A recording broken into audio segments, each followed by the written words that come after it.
ونعوذ بالله من شرور أنفسنا ومن سيئات أعمالنا من يهده الله فلا مضل له ومن يضلل فلا هادي له ونشهد أن لا إله إلا الله وحده لا شريك له ونشهد أن سيدنا ومولانا محمدا عبده ورسوله أرسله الله إلى الناس كافة بشيرا ونذيرا وداعيا إلى الله بإذنه وسراجا منيرا أما بعد فأعوذ بالله من الشيطان الرجيم بسم الله الرحمن الرحيم عسى أن يبعثك ربك مقاما محمودا.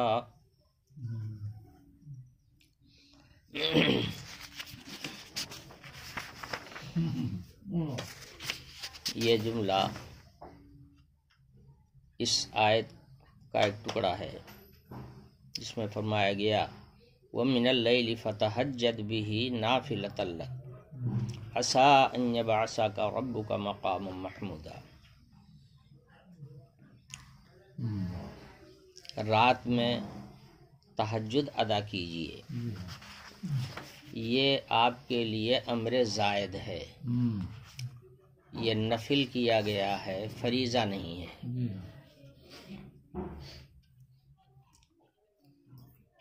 قریب ہے کہ اللہ تعالی آپ کو مقام محمود پر پہنچائے.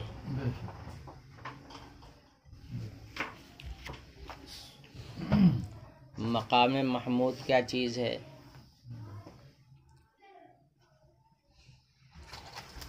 مقام محمود نام ہے مقام شفاعت کا. گویا حق تعالی شانہ کی جانب سے ایک عہدہ مقرر ہے، جو اس مرتبے پر پہنچے گا اسی کو شفاعت کا حق حاصل ہوگا.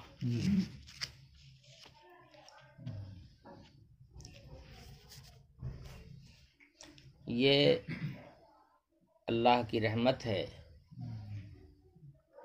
اور تعالی شانہ کا یہ انتظام ہے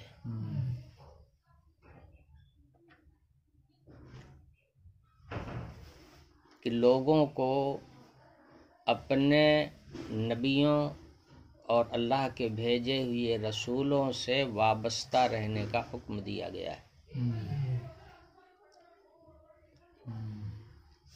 اور نبیوں کے دنیا سے چلے جانے کے بعد علماء ربانیین سے لوگوں کو جڑے رہنے کا حکم دیا گیا ہے.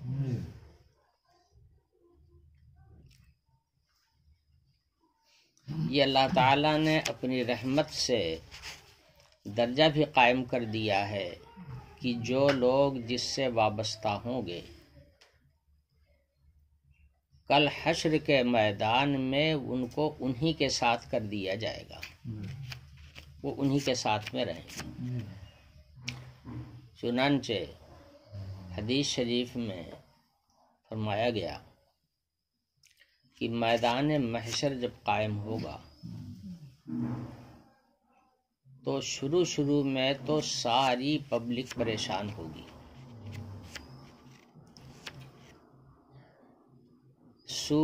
یہ گرمی انتہا کو پہنچی ہوئی ہوگی، پسینہ بے تحاشا نکل رہا ہوگا، ٹھنڈک کا کوئی انتظام نہیں ہوگا. حدیث شریف میں فرمایا گیا کہ لوگ پسینے میں ڈوبے ہوئے ہوں گے، مگر وہ پسینہ اور ان کا ڈوبنا ان کے اعمال کے لحاظ سے ہوگا. جو بدعملیاں ہوں گی وہ پسینے کی شکل میں نکل رہی ہوں گی اور اپنی اپنی بدعمالیوں کے اعتبار سے لوگ پسینوں میں ڈوبے ہوں گے. حدیث شریف میں فرمایا گیا کہ بعض لوگوں کا پسینہ ان کے ٹخنوں تک ہوگا، بعض لوگوں کا پسینہ ان کے گھٹنوں تک ہوگا، بعض کا پسینہ ان کی کمر تک ہوگا، یعنی اپنے ہی پسینے میں ڈوبے ہوئے ہوں گے. اور بعض لوگوں کا پسینہ کان تک پہنچا ہوا ہوگا. اب آپ اندازہ کر سکتے ہیں کہ کتنا پسینہ ہوگا. عالم آخرت کی کوئی چیز یہاں دنیا میں نہ سمجھی جا سکتی ہے نہ سمجھائی جا سکتی ہے، بس اتنا ہی ہم جانتے ہیں جتنا اللہ پاک نے بتا دیا، اور اللہ نے اپنے رسول کی زبان مبارک سے جتنا کچھ بیان کروا دیا، بس ہم اتنا ہی جانتے ہیں۔ بہرحال لوگ، حدیث شریف میں فرمایا گیا کہ اپنے اپنے اعمال کے حساب سے لوگ پسینوں میں ڈوبے ہوئے ہوں گے۔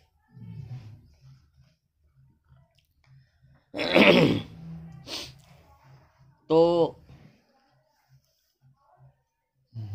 اب آپ سوچئے، گرمی کی تمازت، پسینے میں ڈوبا ہوا ہونا، اور کوئی نہ سایہ ہوگا نہ کوئی راحت کا سامان ہوگا، پبلک کتنا پریشان ہوگی۔ تو حدیث شریف میں فرمایا گیا کہ لوگ یہ کہیں گے کہ بھئی اگر حساب کتاب کا دروازہ کھلتا تو جسے جنت میں جانا ہوتا جنت میں جاتا، جسے دوزخ میں جانا ہوتا دوزخ میں پہنچ جاتا، یہ میدان محشر کی پریشانی تو سے تو کسی طرح نجات ملتی۔ اس کے لیے ہم لوگوں کو کچھ کرنا چاہیے۔ تو سب لوگ آپس میں اتفاق کریں گے کہ اس وقت تمام انسانوں میں جو سب سے زیادہ برگزیدہ ہو اس کے پاس چلو اور کہو کہ رب العالمین کی بارگاہ میں وہ سفارش کریں کہ کسی طرح سے یہ حساب و کتاب کا سلسلہ چالو ہو اور میدان محشر کی پریشانی سے نجات ملے۔ تو حدیث شریف میں فرمایا گیا کہ لوگ بھاگ کر کے آئیں گے سب سے پہلے حضرت آدم علیہ السلام کے پاس۔ انسان کی فطرت ہے کہ جب بہت پریشانی میں مبتلا ہوتا ہے تو باپ یاد آتا ہے، یہ انسان کی فطرت ہے۔ بچپن میں بچہ پریشان ہوتا ہے تو ماں کو یاد کرتا ہے، اور بڑا ہونے کے بعد لڑکے کے اوپر کوئی پریشانی آتی ہے، لڑکی کے اوپر کوئی پریشانی آتی ہے تو باپ یاد آتا ہے۔ تو چونکہ ابو البشر حضرت آدم علیہ السلام ہے، اس لیے سب کو اپنے باپ ہی یاد آئیں گے۔ لوگ یہ کہیں گے کہ ہم سب اولاد ہیں حضرت آدم علیہ السلام کی، اور حضرت آدم اللہ تعالیٰ کے برگزیدہ پیغمبر ہیں، اس لیے چلو ان کے پاس، ان سے کہا جائے کہ وہ سفارش کریں رب العالمین سے، تو کم از کم یہ میدان محشر کی پریشانی سے تو نجات ملے۔ پبلک آئے گی حضرت آدم علیہ السلام کے پاس۔ حضرت آدم علیہ السلام کہیں کہ بھائی دیکھو، آج حق تعالی شانہ جلال میں ہے، میری ہمت نہیں ہے، اس لیے کہ ایک غلطی مجھ سے ہو گئی تھی، کہیں ایسا نہ ہو کہ آج میں سامنے پڑھوں تو وہی اسی غلطی کی وجہ سے پکڑ لیا جاؤں، اس لیے یہ مرتبہ میرا نہیں ہے، تم لوگ حضرت نوح کے پاس جاؤ۔ تو لوگ حضرت نوح علیہ السلام کے پاس آئیں گے،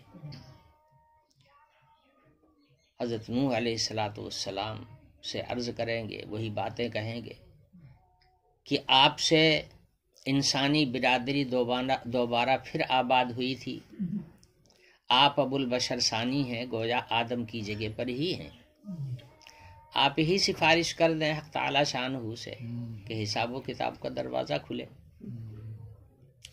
حضرت نوح علیہ السلام کہیں گے کہ بھائی یہ مرتبہ میرا نہیں ہے، تم لوگ ابراہیم کے پاس جاؤ، وہ اللہ کے خلیل تھے، وہ خلیل اللہ تھے، اللہ پاک نے ان کو مقام خلت پر فائز کیا تھا، ان کے پاس جاؤ۔ پبلک بھاگ کر کے وہاں آئے گی۔ حضرت ابراہیم علیہ السلام نے فرمایا بھائی دیکھو یہ مرتبہ میرا نہیں ہے، تم لوگ موسیٰ کلیم اللہ کے پاس جاؤ، جن کو یہ مرتبہ حاصل تھا کہ جب چاہتے حق تعالی شانہ سے بات کرتے تھے، کلیم اللہ ہیں، نجی اللہ ہیں، ان کے پاس جاؤ۔ لوگ حضرت موسیٰ علیہ السلام کے پاس آئیں گے، حضرت موسیٰ علیہ السلام کہیں بھائی دیکھو یہ مرتبہ میرا نہیں، میں اس مقام پر نہیں ہوں، تم لوگ حضرت عیسیٰ کے پاس جاؤ، وہ اللہ کا کلمہ اور اللہ کی روح ہیں، جن کو اللہ پاک نے بغیر باپ کے اپنے حکم سے صرف پیدا کیا تھا، ان کے پاس جاؤ۔ پبلک حضرت عیسیٰ علیہ السلام کے پاس آئے گی، حضرت عیسیٰ علیہ السلام کہیں بھائی دیکھو یہ مقام میرا نہیں ہے، تم لوگ نبی آخر الزمان محمد الرسول اللہ کے پاس جاؤ۔ اللہ پاک کے سب سے زیادہ لاڈلے اور پیارے وہ ہیں، اس لیے کہ جتنی شریعتیں سارے پیغمبروں کو دی گئی ہیں، ان ساری شریعتوں کا خلاصہ اور نچوڑ نبی آخر الزمان کو دے دیا گیا ہے، تو اللہ کے بڑے لاڈلے اور پیارے ہیں، وہاں پر جاؤ۔ اب لوگ بھاگ کر کے حضور اکرم صلی اللہ علیہ وسلم کے پاس آئیں گے۔ حضور اکرم صلی اللہ علیہ وسلم نے ارشاد فرمایا کہ میں جب میرے پاس پبلک آئے گی تو میں کہوں گا کہ ہاں میں اٹھتا ہوں اور چلتا ہوں، اللہ پاک سے روؤں گا، گڑ گڑاؤں گا، کہوں گا۔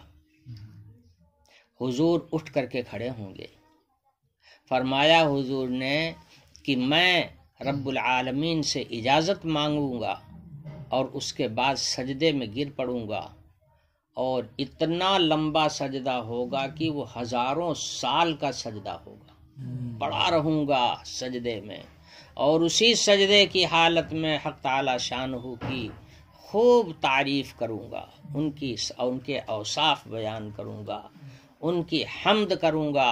حضور نے فرمایا اتنی حمد کروں گا، اتنی حمد کروں گا کہ اللہ کی جانب سے میرے اوپر الہام ہوتا رہے گا اور میں حمد کرتا رہوں گا، یہاں تو میں سوچ بھی نہیں سکتا ہوں کہ میں کتنی حمد کروں گا اللہ تعالیٰ کی، اور اس پر ہزاروں سال گزر جائیں گے۔ حق تعالی شانہ فرمائیں گے کہ محمد سر اٹھاؤ، مانگو کیا مانگنا چاہتے ہو، کہو کیا کہنا چاہتے ہو، بولو تو کیا چاہتے ہو۔ تو حضور اکرم صلی اللہ علیہ وسلم اب سفارش فرمائیں گے۔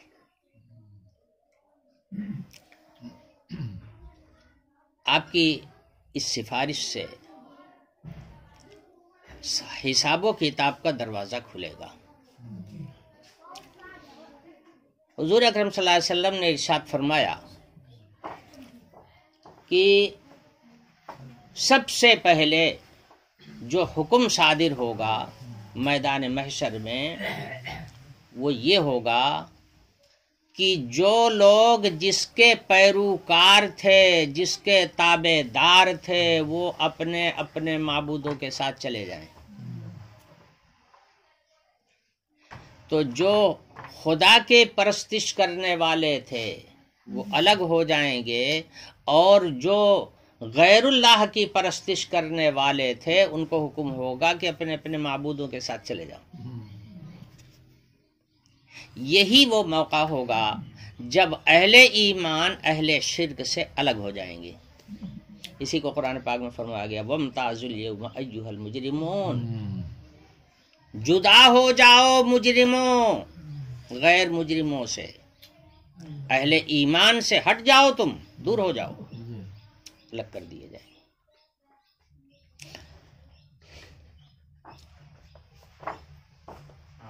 اور جو امتیں ہیں سب اپنے اپنے نبیوں کے ساتھ ہو جائیں گی۔ حضرت موسیٰ علیہ السلام کی امت حضرت موسیٰ علیہ السلام کے ساتھ ہو جائے گی، حضرت ابراہیم علیہ السلام کی امت حضرت ابراہیم کے ساتھ ہو جائے گی، جناب رسول اللہ صلی اللہ علیہ وسلم کی امت اپنے رسول کو تلاش کرے گی، اپنے نبی کے ساتھ ہوگی۔ تو کہنے مطلب یہ ہے کہ تابع اور متبوع جیسے یہاں دنیا میں ہیں، ان روایات سے پتہ چلتا ہے کہ آخرت میں بھی اسی طرح سے تابع لوگ جو ہیں اپنے متبوع کے ساتھ ہوں گے، یعنی جس کو انہوں نے اپنا پیشوا سمجھا تھا اور رہنمائی کے لیے جن کا دنیا میں انتخاب کیا تھا، میدان محشر میں بھی کہہ دیا جائے گا کہ اپنے اپنے متبوعین کے ساتھ، متبوع کہتے ہیں جس کی اتباع کی گئی ہے، ان کے ساتھ ہو جاؤ. سمجھے؟ شفاعت کا جب سلسلہ شروع ہوگا تو شروع میں تو شفاعت صرف حضور اکرم صلی اللہ علیہ وسلم کریں گے، حضور کے علاوہ اور کسی کی ہمت ہی نہیں ہوگی زبان کھولنے کی، اس لیے کہ رب العالمین جب غصے ہوں گے تبھی تو قیامت آئے گی، اور حق تعالی شانہ کا رحم بھی بہت دنوں تک رہتا ہے، اور جب غصہ چڑھے گا تو اس کا اثر بھی بہت دنوں تک رہے گا. اس لیے شروع میں کسی کی ہمت نہیں ہوگی سامنے پڑھنے کی، لیکن جب رسول اللہ صلی اللہ علیہ وسلم سفارش کریں گے اور بہت سے لوگوں کو بخشوا لیں گے تو پھر اللہ تعالیٰ کی رحمت متوجہ ہو جائے گی، اللہ تعالیٰ کا غصہ ختم ہو چکا ہوگا اور رحمت اللہ پاک کی غالب آ چکی ہوگی، پیار آ چکا ہوگا، تو حکم ہو جائے گا کہ جو لوگ جس کی اتباع کرتے تھے، جس کے ساتھ رہتے تھے، ان کے وہ پیشوا جو ہیں وہ بھی سفارش کریں. چنانچہ پہلے تو انبیاء علیہ السلام سفارش کریں گے، شفاعت کریں گے، اس کے بعد حکم مل جائے گا امتیوں کو بھی، تو اپنے اپنے جو تابع دار لوگ ہیں ان کی سفارش وہ لوگ کریں گے جو ان کے پیشوا تھے. چنانچہ روایات میں لکھا ہے کہ علماء بھی سفارش کریں گے اپنے تلامذہ کی، جو لوگ جس کو اپنا دینی پیشوا سمجھتے تھے اس کے پاس ہوں گے اور وہ ان کے لیے سفارش کریں گے، شفاعت کریں گے. یہ ایک عظیم مرحلہ ہوگا میدان محشر کا، شفاعت کا. تو میں نے عرض کیا کہ پہلے شفاعت کی ہمت کرنا یہ سب سے بڑا مسئلہ ہوگا. اس کی ہمت صرف سرکار دو جہاں محمد الرسول اللہ صلی اللہ علیہ وسلم پر اندر پائیں گے، اور کسی کے اندر اس وقت ہمت نہیں ہوگی سفارش کے لیے زبان کھولنے کی. وجہ اس کی کیا ہے؟ حق تعالی شانہ نے یہ حق صرف ایک شخص کو دیا ہے، یعنی یوں کہہ لیجئے کہ یہ ایک عہدہ ہے جو صرف ایک آدمی کے لیے مختص ہے، جہاں گنجائش ایک کے علاوہ دوسرے کی نہیں ہے. یہ مرتبہ پوری دنیا میں صرف ایک شخص کو ملے گا. اسی لیے حضور اکرم صلی اللہ علیہ وسلم نے ارشاد فرمایا کہ امید یہ ہے کہ وہ مرتبہ اللہ پاک مجھے یہ عنایت فرمائیں گے، لیکن ساتھ ساتھ حضور نے اپنی امت سے اس کی دعا کرنے کی بھی درخواست کی ہے. حضور نے فرمایا کہ تم لوگ ہر اذان کے بعد یہ دعا مانگ لیا کرو جس کے اندر ہے وَبْعَثْهُ مَقَامًا مَحْمُودًا، کہ اے اللہ محمد الرسول اللہ صلی اللہ علیہ وسلم کو آپ مقام محمود پر پہنچا دیجئے. تو اس کی دعا مانگ لیا کرو.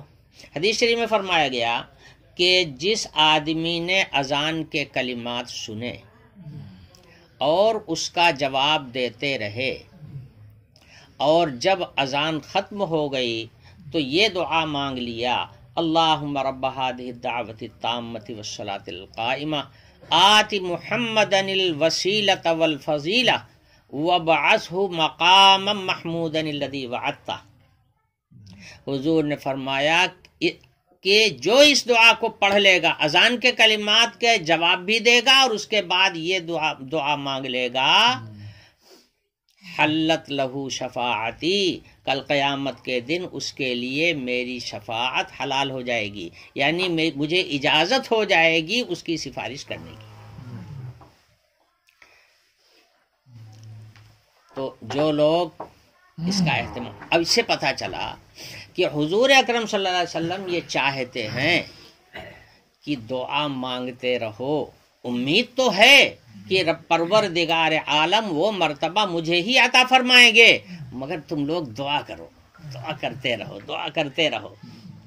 پتہ چلا کہ اگر کسی نعمت کے ملنے کی امید ہو تو بھی دعا کرتے رہنا چاہیے، مانگتے رہنا چاہیے، صرف امید پر تکیہ لگا کر کے مانگنا بند نہیں کر دینا چاہیے۔ حضور نے فرمایا مانگتے رہو، دعا مانگتے رہو، اگر تم ایسا کرو گے میں تمہاری سفارش کروں گا۔ یہ ہے مقام محمود۔ حضور اکرم صلی اللہ علیہ وسلم نے فرمایا کہ یہ مرتبہ اللہ پاک مجھے عنایت فرمائیں گے اور میں سفارش کروں گی، یہی ہے مقام محمود۔ اب یہاں ایک بات سمجھنے کی ہے، فرمایا گیا کہ وَمِنَ اللَّيْلِ فَتَهَجَّدْ بِهِ نَافِلَةً لَكَ عَسَىٰ أَن يَبْعَثَكَ رَبُّكَ مَقَامًا مَحْمُودًا، رات میں تہجد پڑھا کیجئے،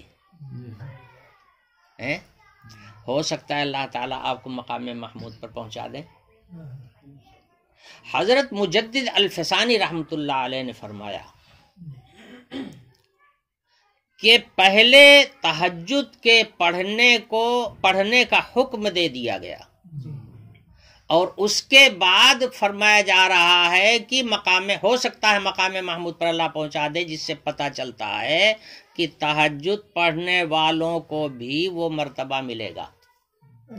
لیکن یاد رکھیے گا، مقام شفاعت اول درجے میں تو حضور اکرم صلی اللہ علیہ وسلم کو حاصل ہوگا، اور یہی ہے مقام محمود، یہی ہے مقام شفاعت۔ اس کے بعد پھر دوسرے انبیاء کو ملے گا، لیکن بعد میں حق تعالی شانہ کی رحمت کاملہ متوجہ ہوگی تو امتیوں کو بھی یہ مقام مل جائے گا، امت کے پیشواؤں کو، رہنماؤں کو اور اہل اللہ کو بھی یہ مرتبہ مل جائے گا۔ اللہ پاک اجازت دے دیں گے کہ تم جس کی چاہو سفارش کرو۔ چنانچہ ایک حدیث گزری ہے نظر سے کہ جب جہنمیوں کی صف لگی ہوئی ہوگی، جن کے لیے حکم ہوگا کہ ان کو جہنم میں بھیج دو، تو ایک جنتی ادھر سامنے سے گزرے گا جو عام مسلمانوں میں سے ہوگا، ادھر سے گزرے گا، تو دوزخی لوگ یہ تو سمجھ ہی جائیں گے کہ بھائی ہماری صف لگی ہوئی ہے، ہم کو تو دوزخ میں بھیجا ہی جائے گا۔ وہ جنتی جب نظر آئے گا تو یہ جو جان پہچان والے لوگ تھے وہ کہیں گے کہ اے فلانے، میں آپ کو پہچان رہا ہوں، آپ مجھے نہیں پہچان رہے ہیں۔ تو جنتی کہے گا کہ نہیں میں تو نہیں پہچان رہا ہوں۔ تو وہ کہیں گے، کوئی کہے گا میں نے آپ کو فلانے دن وضو کا پانی دیا تھا، میں نے فلانے دن آپ کو شربت پلایا تھا، میں نے فلانے دن آپ کو کھانا کھلایا تھا، کچھ میری طرف توجہ کیجئے، یعنی میں نے دنیا میں آپ کی خدمت کیا تھا۔ تو وہ بندہ مومن اللہ تعالیٰ سے سفارش کرے گا ان لوگوں کے لیے جنہوں نے اس کی دنیا میں خدمت کیا ہوگا، اس کی سفارش سے وہ لوگ بخش دیے جائیں گے، تو یہ امتی ہی تو ہوگا۔ تو امت کو بھی رسول اللہ صلی اللہ علیہ وسلم کی برکت سے، حضور اکرم صلی اللہ علیہ وسلم کے فیض سے امتیوں کو بھی یہ مرتبہ ملے گا۔ تو حضرت مجدد الفسانی رحمۃ اللہ علیہ فرماتے ہیں کہ امید یہ ہے کہ جو لوگ تہجد گزار ہیں بہت ممکن ہے کہ ان کو بھی حق تعالی شانہ دوسروں کی شفاعت کرنے کی اجازت دے دیں۔ یہ آیت سے مترشح ہو رہا ہے پہلے تہجد کا حکم بیان فرمایا گیا اور اس کے بعد پھر مقام شفاعت کا ذکر کیا گیا۔ اس سے جوڑ یہی لگتا ہے کہ ایسے لوگوں کو بھی یہ مرتبہ مل جائے گا، یعنی مرتبہ سے مراد یہ نہیں کہ مقام محمود مل جائے گا، اور چونکہ مقام محمود نام ہے مقام شفاعت کا، تو پہل تو حضور کو حاصل ہوگا، بعد میں پھر امتیوں کو بھی ملے گا۔ تو یہ مرتبہ اگر کوئی چاہتا ہو تو تہجد کی نماز کا اہتمام کرے، اگر تہجد کا اہتمام کرے گا تو انشاءاللہ امید ہے کہ صرف یہی نہیں کہ وہ بخشا جائے گا بلکہ دوسروں کی بھی بخشش کا سامان بنے گا۔ عسیٰ ان یبعثک ربک مقاما محمودا۔ حضور اکرم صلی اللہ علیہ وسلم کے لیے یہ مرتبہ پہلے ہی سے متعین ہے، حضور بھی جانتے ہیں، دوسرے انبیاء بھی اس بات کو جانتے ہیں۔ حضور اکرم صلی اللہ علیہ وسلم کے فضائل میں یہ حدیثیں ذکر کی جاتی ہیں کہ حضور نے خود ارشاد فرمایا تھا، انا سید ولد آدم ولا فخر، میں تمام اولاد آدم کا سردار ہوں گا قیامت کے دن، اور میں یہ کوئی فخر کے ساتھ نہیں کہہ رہا ہوں بلکہ حقیقت بیان کر رہا ہوں۔ وَبِيَدِي لِوَاءُ الْحَمْدِ، میدان محشر میں حمد کا جھنڈا میرے ہی ہاتھ میں ہوگا، اور ہر نبی میرے جھنڈے کے نیچے ہوگا، اور قیامت کے بعد سب سے پہلے میری ہی قبر پھٹے گی، سب سے پہلے قبر سے میں ہی نکلوں گا۔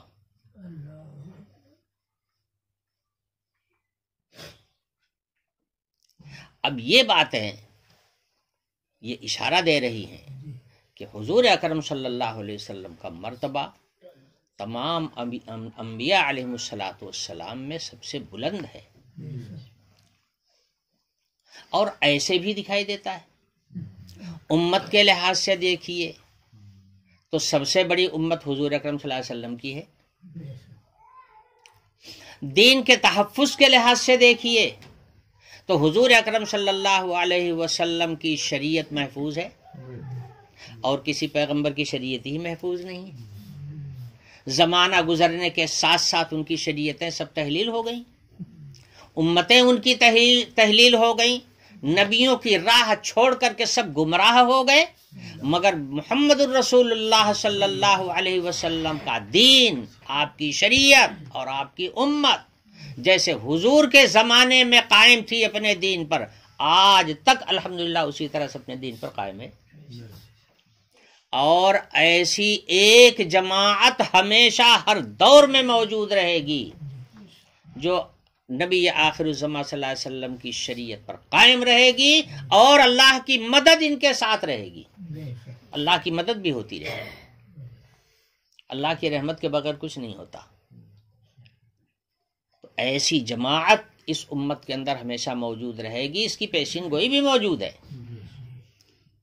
تو حضور اکرم صلی اللہ علیہ وسلم کی شریعت سب سے زیادہ جامع، سب سے زیادہ محفوظ، اور اس کی اتباع کرنے والوں کی تعداد سب سے زیادہ۔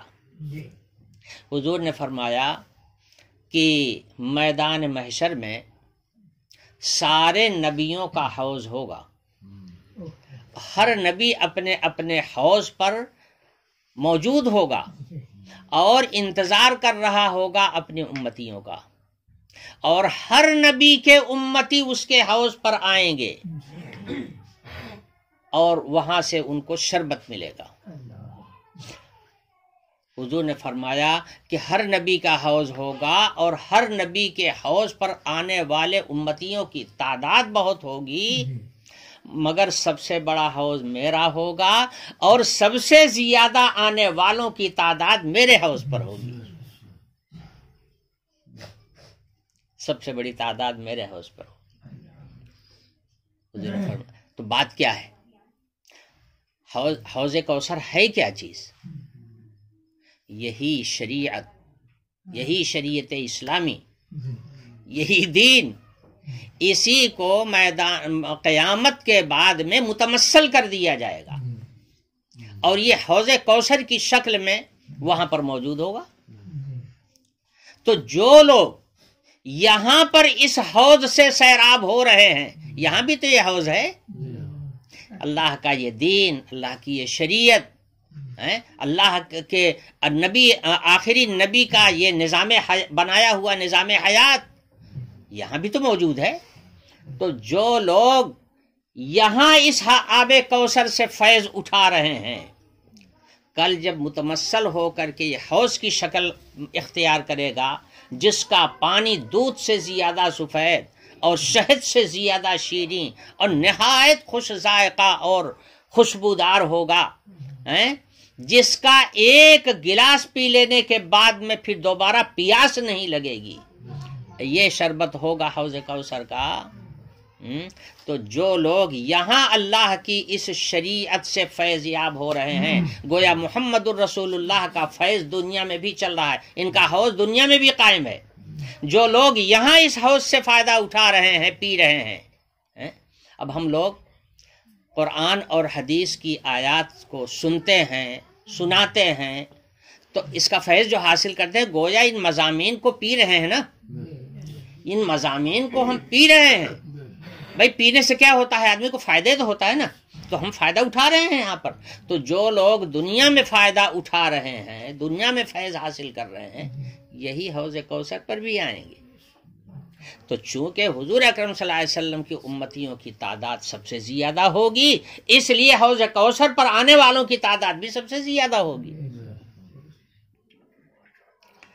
تو وَبَعَثْهُ مَقَامًا مَحْمُودًا، حق تعالی شانہ مقام محمود پر نبی کریم صلی اللہ علیہ وسلم کو فائز فرمائیں گے.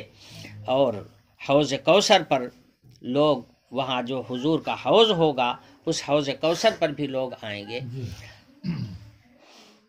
یہ بات یہاں سے آپ لوگوں کی سمجھ میں آ گئی ہوگی کہ جو لوگ جس کو دنیا میں اپنا پیشوا بنائیں گے یا بنائے ہوئے ہیں، کل میدان محشر میں بھی انہی کے پاس جمع ہوں گے.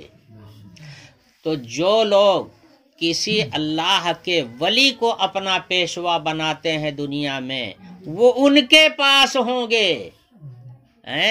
اور جو کسی شیطان کو اپنا رہنما اور پیشوا بنائے ہوئے ہیں، اپنا اگوا اس کو بنائے ہوئے ہیں، بھگوا داس وغیرہ کو جو اپنا پیشوا بنائے ہوئے ہیں، تو کل میدان محشر میں کہہ دیا جائے گا کہ جاؤ اپنے اپنے متبوعین کے ساتھ. تو وہاں بھی وہی ملیں گے جن کے لیے یہاں گھومتے تھے، وہی وہاں بھی ملیں گے. تو یہ سبق سن کر ہم لوگوں کو یہ نصیحت مل گئی کہ ہمیں اپنے دینی، ایمانی اور دنیاوی رہنمائی اور پیشوائی کے لیے کس کا انتخاب کرنا چاہیے. کس کا انتخاب کرنا چاہیے جو یہاں بھی کام آوے اور وہاں بھی کام آوے. ایسے کا انتخاب کرنا چاہیے. اللہ والے کا انتخاب کریں گے، اللہ کا قریبی ہوگا، اللہ کا نزدیکی ہوگا، یہاں بھی کام آئے گا، وہاں بھی کام آئے گا. اور دنیا دار کو آپ اپنا پیشوا بناویں گے تو وہ صرف دنیا کا ہے، دین کا نہیں ہے. جب صرف دنیا کا ہے تو وہاں آخرت کے میدان میں اگر آپ کو اس کے ساتھ کر دیا جائے تو تمہارے کیا کام آئے گا؟ کچھ بھی کام نہیں آئے گا. تو کیسے لوگوں کی اتباع کرنا چاہیے اور کیسے لوگوں کا ساتھ پکڑنا چاہیے، کیسے لوگوں کو اپنا رہنما اور پیشوا بنانا چاہیے، یہاں سے بات بالکل واضح ہو گئی. کچھ چیزیں ایسی ہیں کہ جو قرآن پاک کی آیات میں ان کا ذکر نہیں ہے، اس لیے امت کے اندر بعض جماعتیں ایسی پیدا ہوئیں جنہوں نے ان روایات سے برآمد شدہ احکام و مسائل کا انکار کیا. مثلا خوارج اور معتزلہ وہ شفاعت کا انکار کرتے ہیں. کہتے ہیں اہل کبیرہ جو ہیں، یعنی گناہ کبیرہ کرنے والے، یہ جہنمی ہوں گے، ان کی بخشش ہرگز ہرگز نہیں ہوگی، مؤبد فی النار ہیں. یہ خوارج اور معتزلہ کا مسلک ہے، ہیں اسی امت کے لوگ، مگر نکل کر کے انہوں نے اپنا ایک الگ گروپ بنا لیا۔ ان کا کہنا یہ ہے کہ گناہ کبیرہ بخشا نہیں جائے گا، حالانکہ حدیث کی کتابوں میں وہ روایت موجود ہے جس میں رسول اللہ صلی اللہ علیہ وسلم نے ارشاد فرمایا کہ شفاعتی لأہل الکبائر من امتی، شفاعتی لأہل الکبائر من امتی، میدان محشر میں مجھ کو جو شفاعت کا حق حاصل ہوگا یا میری شفاعت جو ہوگی میری امت کے کبیرہ گنہگاروں کے لیے ہوگی۔ کبیرہ گنہگار جنہوں نے گناہ کبیرہ کیا ہے اور آج ان کا معاملہ الجھ گیا ہے، جہنم کے حقدار ہو چکے ہیں، نبی کریم صلی اللہ علیہ وسلم ایسے لوگوں کی سفارش کریں گے۔ تو حضور اکرم صلی اللہ علیہ وسلم نے تو صاف صاف فرما دیا شفاعتی لأہل الکبائر من امتی، مگر خوارج و معتزلہ کا بہرحال مسلک یہ کہتے ہیں کہ کبیرہ گناہ کرنے والوں کی بخشش نہیں ہوگی، تو گویا شفاعت نہیں ہوگی، اور حضور اکرم صلی اللہ علیہ وسلم فرما رہے ہیں کہ نہیں، مجھے شفاعت کی اجازت دی جائے گی اور کبیرہ گنہگاروں کے لیے بھی میں شفاعت کروں گا، بشرطے کہ رسول اللہ صلی اللہ علیہ وسلم کے تابع دار بھی ہوں گے۔ اگر تابع دار ہوں گے، انہوں نے تابع داری اختیار کی ہوگی نبی کی، تب تو نبی کی شفاعت ملے گی، اور اگر نبی کی تابع داری نہیں کیا ہوگا تو شفاعت کے حقدار نہیں رہیں گے۔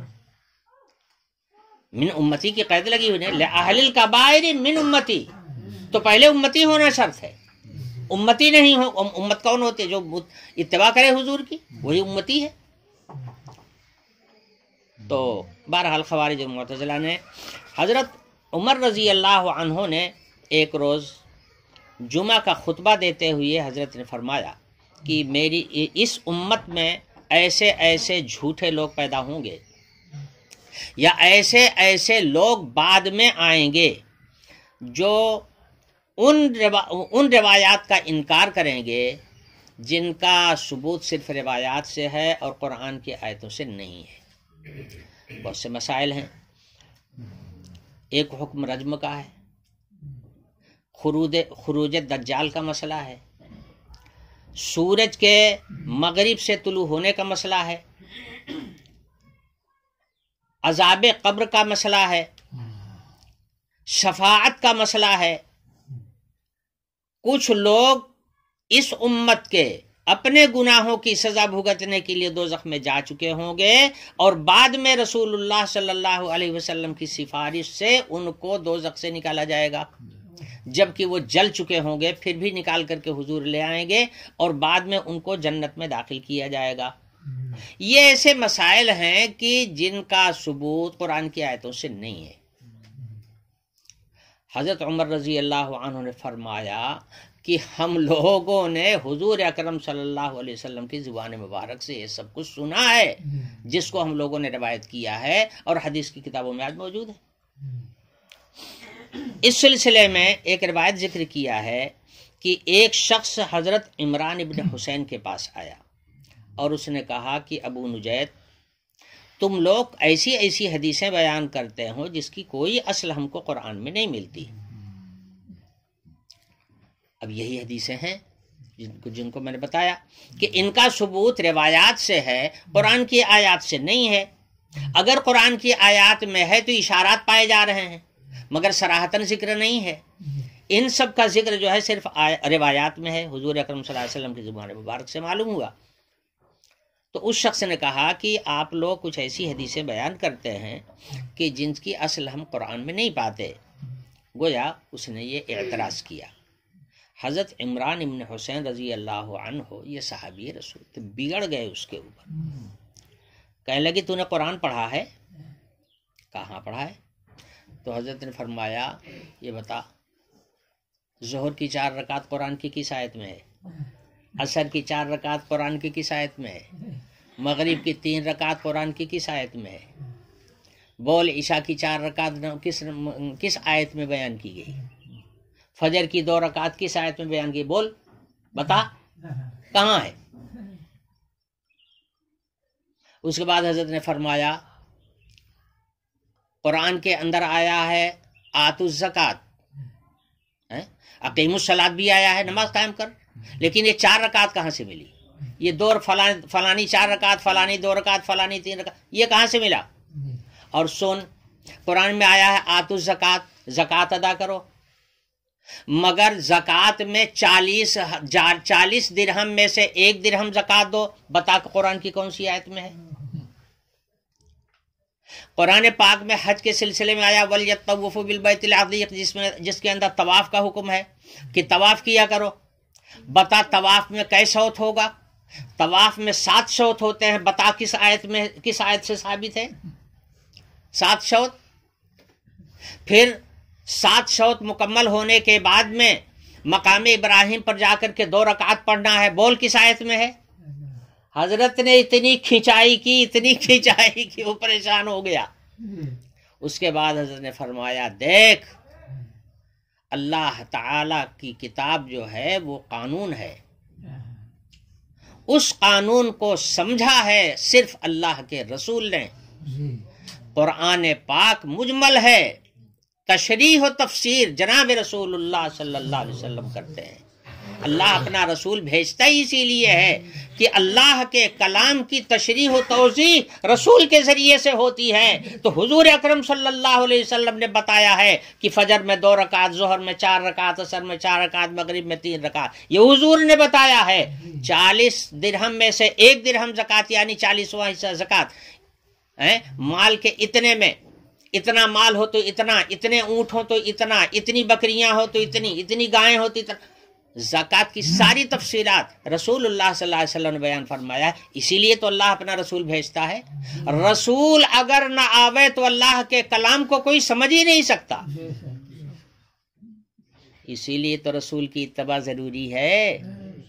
اور رسول کی اتباع کی اہمیت اتنی ہے کہ اللہ پاک نے خود فرما دیا من یطع الرسول فقد اطاع اللہ، جو رسول کی تابع داری کرتا ہے وہی اللہ کا تابع دار ہے۔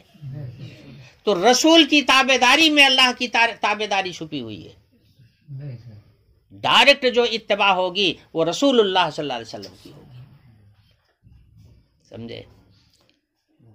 اسی طرح سے قرآن پاک کی تشریح و توضیح رسول اللہ صلی اللہ علیہ وسلم نے حدیث میں فرمائی۔ اب حدیث رسول اللہ کی صحیح تفسیر اور صحیح توضیح وہی کر سکے گا جس کے پاس قرآن کا بھی علم ہوگا، حدیث رسول اللہ کا بھی علم ہوگا، اور جو قرآن اور حدیث کا ماہر ہوگا وہی پیشوائی کے قابل ہوگا، وہی پیشوا ہو سکتا ہے، وہی دنیا میں بھی کام آئے گا اور وہی آخرت میں بھی کام آئے گا۔ اور جو لوگ اس کو چھوڑ کر کے دنیا داروں کو اپنائیں گے، وہ دنیا تو پتہ نہیں بنے کہ نہ بنے، لیکن آخرت تو بگڑ ہی جائے گی۔ تو یہ ہے مقام محمود۔ اور میں نے عرض کیا کہ شروع میں شفاعت حضور فرمائیں گے، بعد میں امتیوں کو بھی اس کی اجازت مل جائے گی۔